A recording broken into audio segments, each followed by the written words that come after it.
2022년 8월 30일 화요일입니다. 함께 기도하시고 이 시간을 시작하겠습니다.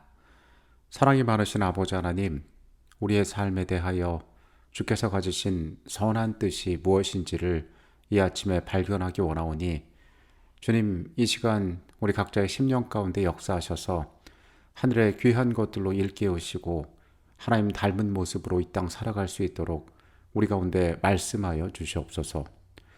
주님, 이 땅에서 우리가 애쓰는 것이 무엇인지 아십니다. 올바로 바라보게 하여 주시옵소서. 스스로 우리의 죄됨을, 우리의 연약함을 깨닫고 고백하게 하시고 주의 능력 가운데서만 우리가 설 수 있음을 다시 한번 깨닫게 하여 주시옵소서. 우리의 한계와 부족을 아시는 주님, 우리에게 합당한 능력과 또 살아갈 힘들을 허락하셔서 이 하루도 주의 안에서 감사하며 살아갈 수 있도록 그렇게 역사하여 주시옵소서. 성령께서 우리의 안내자가 되어 주시옵소서. 예수 그리스도 이름으로 기도합니다. 아멘. 이 땅의 많은 사람들은 사랑에 대하여 말하기를 좋아합니다. 대부분의 음악들 역시 사랑을 그 주제로 하고 있고 세상에서 창작되는 많은 문학들 역시 사랑을 이야기하고 있습니다. 하지만 우리의 세상에는 사랑만 존재하는 것이 아님을 너무도 우리는 잘 알고 있습니다. 그 반대편에 있는 감정과 불편함들이 우리에게는 여전히 남아 있습니다. 세상은 인내하며 사랑하라라고 이야기하지만은 그것만큼 인간의 삶에 있어서 불가능한 것도 없다고 생각이 됩니다. 나에게 호의적이고 친절한 자에게 사랑을 베푸는 일은 너무도 당연하고 쉬운 것이지만은 우리가 세상에서 만나는 사람들은 결코 우리에게 친절한 사람들만 만나지 않기 때문입니다. 나에게 전혀 관심이 없는 평범함을 넘어서 나에게 적대적이고 나를 해치려는 사람까지도 만나게 되기도 합니다. 성경은 우리를 향하여 원수를 사랑하라라고 이야기합니다. 이것만큼 어려운 것이 세상에 또 어디 있을까요? 우리가 그리스도의 보혈의 공로를 인정하고 그분의 백성으로 살기로 결심하지만은 우리의 생애가 좀처럼 변하지 않는 것은 그 일이 얼마나 어려운 일인지 잘 보여주는 하나의 증거라 할 수도 있습니다. 현실에서 우리는 다른 이의 날카로운 말 한마디에 상처받고 그것을 받은 대로 돌려주지 못해 전전긍긍하고 있습니다. 원수를 사랑하는 일, 그것이 우리의 생애에 좀처럼 이루어지지 않는 쉽지 않은 일임을 오늘 다시 한번 깨닫습니다. 우리는 이번 교과를 시작하면서 온유와 겸손의 가치에 대하여 이야기했습니다. 이것은 참 고상하고 아름다운 말로 포장된 것처럼 보이지만은 사람들 가운데에서 잘 받아들여지지 않는 가치입니다. 이 이상적인 가치가 삶 가운데서 드러나면은 그의 삶이 훌륭하다고 이야기할 수 있을지 모르지만은 이 땅에서 온유하고 겸손한 모습으로 살다가는 내가 손해볼 수 있다는 생각을 누구나 하기 때문에 그렇습니다. 만약 나에게 악의적으로 대하는 자에게 똑같이 갚아주지 않으면 그 사람이 다음에 또 나에게 그런 행동을 할 수 있을까 우리는 두려워합니다. 내가 악해서 그런 행동에 대해서 이런 반응을 나타내는 것이 아니라 세상의 이치가 그러하기 때문에 내가 이럴 수밖에 없다고 항변하기도 합니다. 그런데 오늘 예수께서는 우리를 향하여 다시 한번 너희는 세상의 그것과 같지 않아야 된다고 말씀하고 계십니다. 오늘의 주제는 상처 주는 사람을 사랑함입니다. 원수를 사랑한다는 것은 진주가 묻혀있는 흙을 사랑한다는 뜻이 아니고 흙 속에 묻혀있는 진주를 사랑한다는 의미이다. 하나님께서는 우리가 원래부터 사랑스럽기 때문에 사랑하시는 것이 아니다. 그분께서 우리를 사랑하시기 때문에 우리가 사랑스럽게 되는 것이다. 원수를 사랑하라고 하신 예수 그리스도의 말씀 가운데 우리의 삶을 가장 울리는 큰 한 가지 사건은 그분께서 먼저 우리를 사랑하셨다는 사실입니다. 어디를 보아도 볼품없는 인간의 관점에서는 그만한 가치가 없는 일을 예수께서 기꺼이 우리를 위하여 하셨습니다. 앞서 이야기한 것처럼 그분께서는 진주에 묻어있는 흙을 본 것이 아니라 흙 속에 묻혀있는 진주를 보셨기 때문이었습니다. 마태복음 5장 43절로 48절까지의 말씀입니다. 또 내 이웃을 사랑하고 내 원수를 미워하라 하셨다는 것을 너희가 들었으나 나는 너희에게 이르노니 너희 원수를 사랑하며 너희를 박해하는 자를 위하여 기도하라. 이같이 한즉 하늘에 계신 너희 아버지의 아들이 되리니 이는 하나님이 그 해를 악인과 선인에게 비추시며 비를 의로운 자와 불의한 자에게 내려주심이라. 너희가 너희를 사랑하는 자를 사랑하면 무슨 상이 있으리요? 세리도 이같이 아니하느냐? 또 너희가 너희 형제에게만 무난하면 남보다 더하는 것이 무엇이냐? 이방인들도 이같이 아니하느냐? 그러므로 하늘에 계신 너희 아버지의 온전하심과 같이 너희도 온전하라. 예수님께서는 당시의 통념에 대하여 먼저 말씀하시고 자신의 생각을 제자들에게 전하셨습니다. 그때의 사람들이 일반적으로 생각하는 것은 우리의 시대와 크게 다르지 않았습니다. 이웃을 사랑하고 원수를 미워하라. 이것이 우리의 세계에서도 일상적인 이야기입니다. 나와 상관없는 사람들, 내가 굳이 애정을 베풀 수 없는 자들, 혹은 내가 미운 자들을 사랑할 이유가 없습니다. 그런데 예수께서는 원수를 사랑하며 박해하는 자를 위하여 기도하라라고 말씀하시는 것입니다.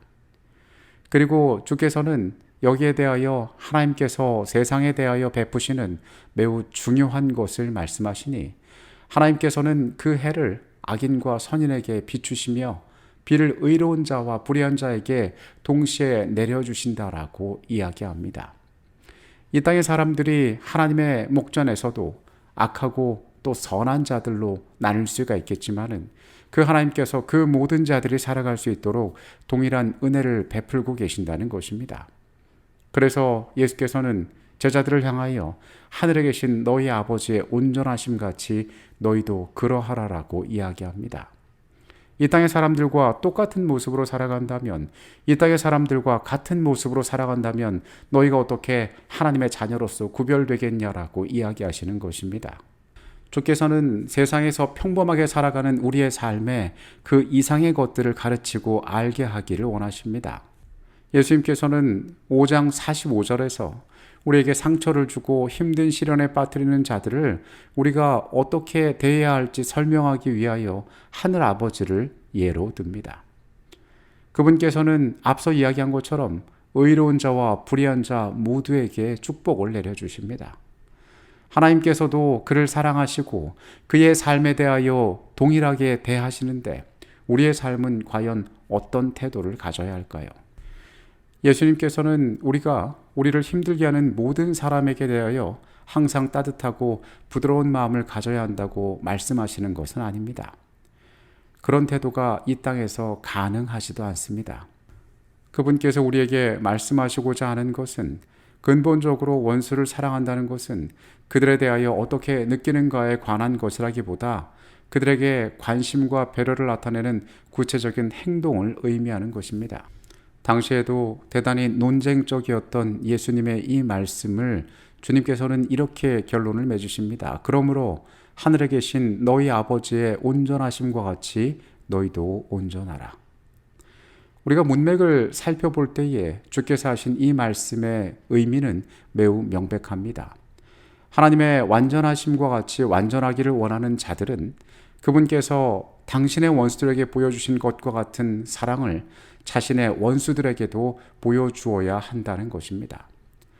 하나님의 눈에 완전하여진다는 것은 원수까지도 사랑하는 것인데 이것을 하기 위하여서는 오직 하나님만이 주실 수 있는 심령의 온유함을 가져야 합니다. 여러 번 반복하여 이야기하지만 우리의 생애는 연약합니다. 그리고 우리의 삶이 두르고 있는 이 환경들은 우리가 결코 원수를 사랑할 수 없음을 말하고 있습니다. 많은 환자들이 약을 먹고 병원에서 치료를 받고도 그가 느끼고 있는 증상과 질병들이 재발하는 것은 그의 환경을 바꾸지 못하기 때문이라고 이야기합니다. 그의 삶이 가진 습관들을 변화시키지 못하기 때문이라고 이야기합니다. 죄 가운데 살아가는 우리의 생애는 죄의 습관을 쉽게 떨쳐버리지 못하는 우리는 예수 그리스도의 능력이 아니면은 우리의 생애를 두르고 있는 이 어두움 가운데에서 온전히 자유로움을 얻을 수 없는 존재란 사실을 다시 한번 고백할 필요가 있습니다. 온유함과 겸손은 원래부터 예수 그리스도를 특징 짓는 품성이었습니다. 그분은 하나님의 모습을 우리에게 보여주십니다. 그리고 성경은 다시 그 하나님의 온전하심을 우리에게 이야기합니다. 그리고 그분이 나타나셨던 그 특징들을 우리의 생에도 나타내라라고 이야기하십니다. 여기에는 약속이 있습니다. 그분께서 연약한 우리를 아십니다. 그래서 우리에게 그러한 모습으로 이 땅을 살아가며 그리스도를 대리하여 우리가 세상을 향하여 그분과 같이 행동할 수 있는 능력을 주시겠다는 약속이 이 가운데 들어있는 것입니다. 실물교훈 382페이지의 내용입니다. 그분은 당신의 원수를 구원하시려고 죽으셨다. 그분은 당신을 죽인 자들을 위하여 기도하셨다. 그분은 당신의 모본을 가르치시며 제자들에게 내가 이것을 너희에게 명함은 너희가 서로 사랑하게 하려 함이로라. 내가 너희를 사랑한 것 같이 너희도 서로 사랑하라고 말씀하셨다. 성경의 이 말씀들을 들을 때에 여러분들은 어떠한 생각을 하게 되십니까? 그래, 우리 주님은 사랑이시고 참 아름답고 따뜻한 말씀을 많이 하셨다라는 그런 생각만 드십니까?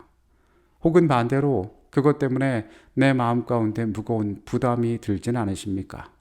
과연 내가 이렇게 할 수 있을까? 부족한 내가, 연약한 내가, 타인의 가시돋친 말 한마디에 분노하는 내가 어떻게 원수를 사랑하고 나를 박해하는 자를 위하여 기도할 수 있을까? 오늘 우리에게 온유와 겸손의 특징이 주어지기 위하여는 하나님께서 우리 가운데 주시는 은혜로만 그 일이 가능하다는 것을 기억해야 합니다. 그 일을 위하여 먼저 우리는 철저하게 우리 자신의 연약함을 인정해야 합니다. 우리 스스로가 무능하다는 것을 주님 앞에 고백해야 합니다. 매일매일 주님 앞에서 먼저 부서지는 우리의 경험들이 있어야만 합니다. 그때 하나님께서 우리의 삶을 향하여 거기에 합당한 것들을 허락해 주실 것입니다. 우리는 이번 과를 시작하면서 온유함의 정의, 피해를 볼 때 성내지 않고 인내로서 견디는 것을 이야기하였습니다. 여러분이 과연 이러한 특징들을 생애 가운데 얼마나 자주 나타낼 수가 있습니까? 오늘 세상에서는 알아주지 않지만, 세상에서는 주목하지 않지만은 하나님의 백성에게 그러라라고 말씀하신 예수 그리스도의 명령을 기억하고 우리의 생애가 이 아름다운 특징들을 나의 생애의 중요한 가치로 갖게 되기를 하나님 앞에 구하게 되시기를 바라겠습니다. 우리는 이 온유함과 겸손의 특징을 지닐 때에 예수를 닮은, 예수를 따르는 자의 아름다운 모습을 나타내게 될 것입니다. 기도하겠습니다. 거룩하신 아버지 하나님, 우리의 연약한 생애에 다가오셔서 하늘의 귀한 뜻을 우리에게 말씀하여 주십니다. 원수를 사랑하고 박해하는 자를 위하여 기도하라라고 말씀하십니다. 주님, 우리를 아시기에 이것이 얼마나 어려운 것인지 주님 너무도 잘 아십니다. 오늘 내 스스로가 이 일을 할 수 없는 존재임을 주님 앞에 고백합니다. 그러니 주님, 내가 주님을 닮도록 그러한 특징을 삶에 품을 수 있도록 합당한 능력을 허락하여 주시옵소서. 오직 주께서만 삶을 변화시킬 수 있음을 고백하오니 하나님, 연약한 우리 가운데 함께 하셔서 우리를 그렇게 새롭게 하여 주시옵소서. 거룩하신 예수 그리스도의 이름으로 기도합니다. 아멘.